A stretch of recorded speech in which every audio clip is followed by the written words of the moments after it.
Good morning student. आज हम लोग मैथमेटिक्स क्लास में चैप्टर नंबर 2 लॉन्ग और शॉर्ट में पेज नंबर 22 सॉल्व करेंगे। तो आज का अपना टॉपिक है आई विश आई वर।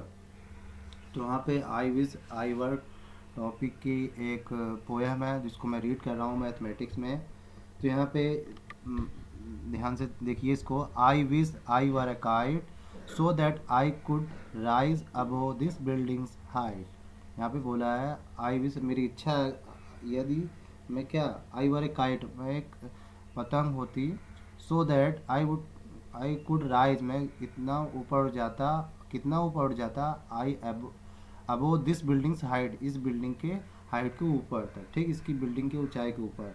फिर अगली लाइन है, अगली stanza, I wish I were a bird, मेरी इच्छा है कि मैं एक बर्ड होती, सो that I could fly and reach above that kite.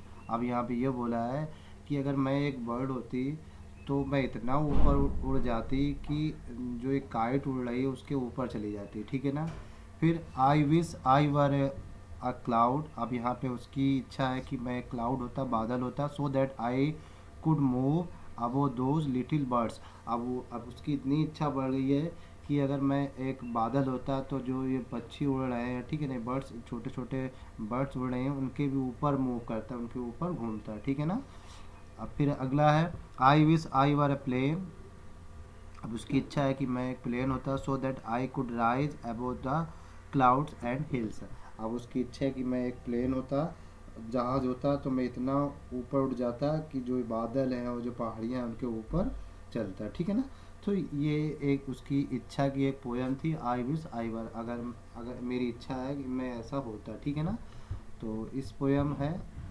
तो एक बार दोबारा इस पोएम को रीड करेंगे। आई wish I were A kite so that I could rise above this buildings height, काश मैं एक पतंग होता ताकि मैं इस इमारत की जो बिल्डिंग की ऊंचाई से ऊपर उठ सकूं। फिर आई wish I were A bird so that I could fly and reach above that kite, काश मैं एक चिड़िया या पक्षी होता ताकि मैं उड़कर उस पतंग के ऊपर पहुंच सकूं। फिर अगला है, I wish I were A cloud so that I could move above those little birds.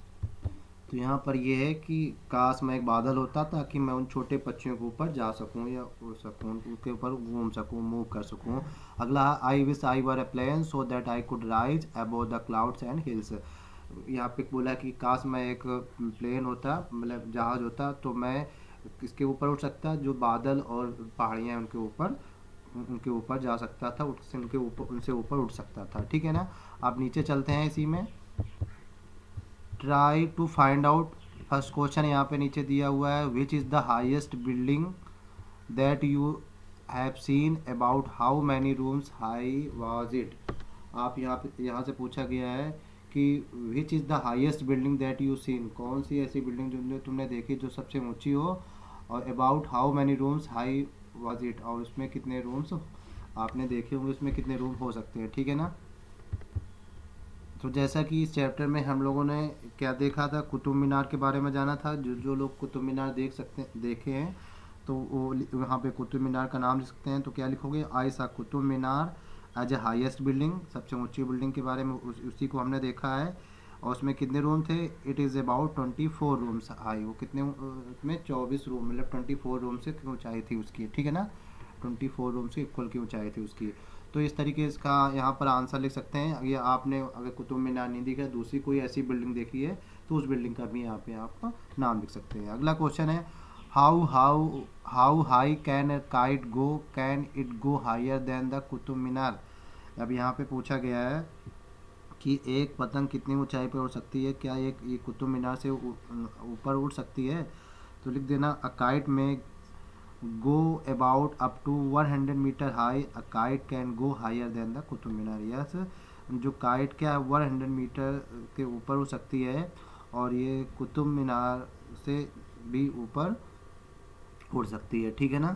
तो इस तरीके इसका भी आंसर लिख दोगे। थर्ड क्वेश्चन है, how high can a plane fly, can it fly higher than mount Everest which is about 9 kilometre high. तो a plane can fly more than 1000 metre, 10,000 metre, ठीक है ना। जो जो प्लेन होता है वो लगभग 10,000 किलोमीटर के ऊपर, 10,000 किलोमीटर के ऊपर उड़ सकता है। A plane can fly higher than the mount Everest. और यह जो माउंट एवरेस्ट जो अपना पहाड़ है, ठीक है ना, सबसे ऊंचा, उस वो 9 किलोमीटर, उससे भी ऊंचा जो प्लेन है उड़ सकते हैं, ठीक है ना। Fourth question, have you ever seen clouds below you?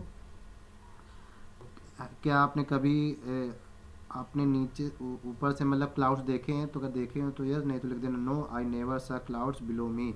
अपने नीचे कभी हमने बादल नहीं देखे हैं, ठीक है ना। तो अगर आपने प्लेन में सैर की हो तो लिख देना, देखा होगा तो बता देना, नहीं तो लिख देना नो, आई नेवर सा क्लाउड्स बिलो मी, ठीक है ना। तो इस तरीके चारों के आंसर आपको लिखने हैं। मैं उनके आंसर आपको दिखा देता हूँ, कैसे आपको लिखना है वैसे आप इनके आंसर लिख सकते हैं।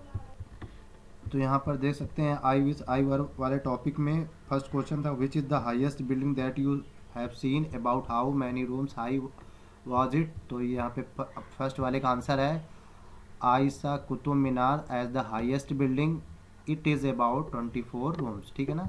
नेक्स्ट है, how high can a kite go, can it go higher than the Qutub Minar, ठीक है ना। तो अ काइट में भी गो अप टू, यहाँ पे 1000 कर लेना, ठीक है ना, 1000 मीटर या और ज़्यादा कर सकते हैं, ठीक है ना। 100 लिखा है तो 1000 मीटर हाई, 1000 मीटर की भी हाई हो सकती है, ठीक है ना। A kite can go higher than the Qutub Minar, और ये कुतुब मीनार के ऊपर भी उड़ सकती है, ठीक है ना। How high can a plane fly, can it fly higher than the mount Everest which is about 9 kilometre high? एक जो जहाज़ है कितने ऊंचाई तक उड़ सकता है? क्या ये जो माउंट एवरेस्ट जो 9 किलोमीटर उससे ऊपर ऊंचाई पर उड़ सकता है? तो plane can fly more than 10,000 metre high, जो एक जहाज़ होता है वो 10,000 मीटर्स के ऊपर भी उड़ सकता है। Plane can fly higher than mount Everest, और ये माउंट एवरेस्ट के ऊपर भी, उसकी ऊंचाई के ऊपर भी उड़ सकता है, ठीक है ना। यहाँ 10,000 मीटर का मतलब हुआ 10 किलोमीटर, ठीक है ना। Have you ever seen clouds below you? क्या आपने अपने नीचे कभी बादल देखे हैं? तो नो, आई नेवर सा क्लाउड्स बिलो मी, ठीक। तो इस तरीके इनके आंसर आपको लिख देने हैं, ठीक है ना। तो चारों के आंसर इस तरीके लिख के आप अपनी अपनी नोटबुक में लिख लेना, ठीक है ना। तो आज की मैथमेटिक्स एक्सरसाइज पे इतना ही, बाकी फिर नई वीडियो मिलेंगे, तब तक के लिए बाय बाय।